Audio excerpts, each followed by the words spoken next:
हरे कृष्णा। मन सदैव इधर उधर उड़ता रहता है, किंतु मनुष्य को चाहिए कि मन को भगवान श्री कृष्ण के स्वरूप पर या उनके नामोच्चारण पर केंद्रित करने का अभ्यास करे। मन स्वभावतः चंचल है, इधर उधर जाता रहता है, लेकिन यह कृष्ण की ध्वनि पर स्थिर हो सकता है। इस प्रकार मनुष्य को परमम पुरुषम अर्थात दिव्य लोक में भगवान का चिंतन करना चाहिए और उनको प्राप्त करना चाहिए। चरम अनुभूति या चरम उपलब्धि के साधन भगवद गीता में बताए गए हैं और इस ज्ञान के द्वार सबके लिए खुले हैं।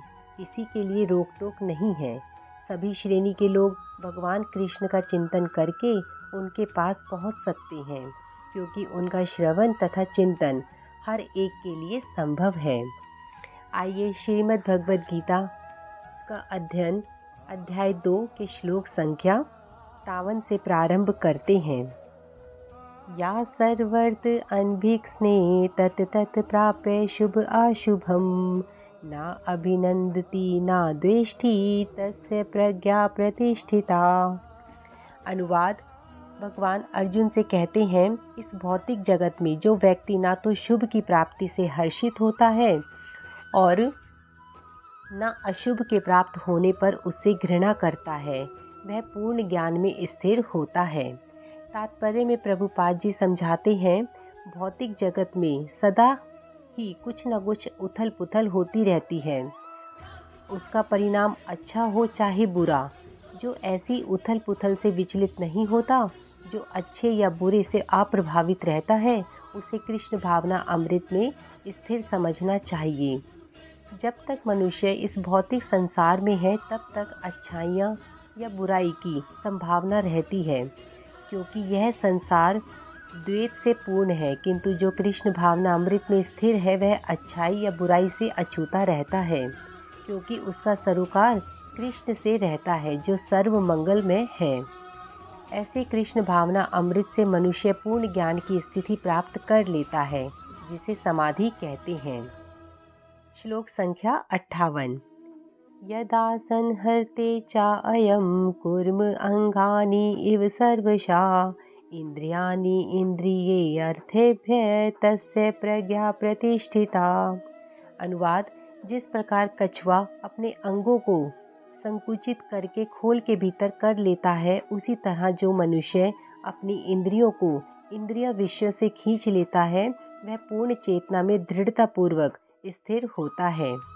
तात्पर्य में प्रभुपाद जी बताते हैं, किसी योगी भक्त या आत्मसिद्ध व्यक्ति की कसौटी यह है कि वह अपनी योजना के अनुसार इंद्रियों को वश में कर सके, किंतु अधिकांश व्यक्ति अपनी इंद्रियों के दास बने रहते हैं और इंद्रियों के ही कहने पर चलते हैं। यह है उत्तर इस प्रश्न का कि योगी किस प्रकार स्थिर होता है।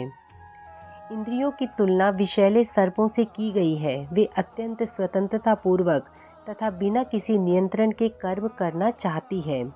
योगी या भक्त को इन सर्पों को वश में करने के लिए एक सपेरे की भांति अत्यंत प्रबल होना चाहिए। वह उन्हें कभी भी कार्य करने की छूट नहीं देता। शास्त्रों में अनेक आदेश हैं, उनमें से कुछ करो या कुछ ना करो से संबद्ध है। जब तक कोई इन करो या ना करो का पालन नहीं कर पाता और इंद्रिय भोग पर संयम नहीं बरतता, तब तक उसका कृष्ण भावना अमृत में स्थिर हो पाना असंभव है। यहाँ पर सर्वश्रेष्ठ उदाहरण कछुए का है। वह किसी भी समय अपने अंग को समेट सकता है और पुनः विशिष्ट उद्देश्य से उन्हें प्रकट कर सकता है। इसी प्रकार कृष्ण भावना भावित व्यक्तियों की इंद्रियां भी केवल भगवान की विशिष्ट सेवाओं के लिए काम आती हैं, अन्यथा उनका संकोच कर लिया जाता है। अर्जुन को उपदेश दिया जा रहा है कि वह अपनी इंद्रियों को आत्मतुष्टि में ना करके भगवान की सेवा में लगाए। अपनी इंद्रियों को सदैव भगवान की सेवा में लगाए रखना कछुए द्वारा प्रस्तुत दृष्टांत के अनुरूप है, जो अपनी इंद्रियों को समेट के रखता है। जो मनुष्य अपनी इंद्रियों पर संयम पा लेता है, वह कृष्ण भावना अमृत में स्थिर समझा जाता है। हरे कृष्णा।